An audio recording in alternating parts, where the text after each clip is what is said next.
Gilauman sa Bureau of Internal Revenue RDO 81 Cebu City North District Office nga malabwan paunta ang nakulikta nilang 17 billion pesos nga may target aron makatabang sa pagkabuot sa 4 trillion pesos nga target tax collection sa tibok nasod karong tuiga subay sa paglusad nila sa programang sa tamang buwis pag-asinsoy mabilis. Anay report. Bisan og sa Abril pa ang deadline sa pagbayad sa buhis, karon pa lang giawhag na sa BIR ang mga taxpayers sa pagtuman silang obligasyon aron dili mahasol sa pagdasok unya sa mga tao sa pagka-Abril.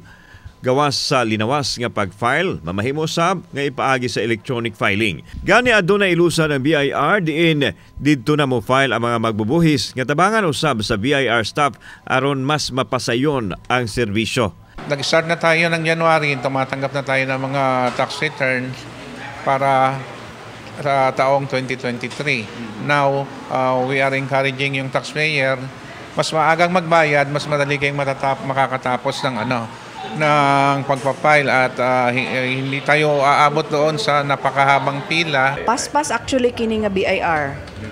Dali ra siya ikuan, dali ra ang transaction dire. Satisfied ka sa ilang service? Okay ra. Samtang gipahibaw sa BIR nga mamahimong ipahigayon ang binuwan nga pag-file alang sa value-added tax aron dili matingob ug bugat ang trabaho. Gilauman sa BIR nga makakulikta og igong buhis alang sa mga proyekto sa kagamhanan nga mapahimuslan usab sa katawhan. Sa tamang buwis, pag-asenso mabilis kasi kung hindi tama yung buwis mo, o yung asenso natin may stall. Wala tayong magawa doon sa na kailangan natin ng budget pero wala pang dumarating na pera.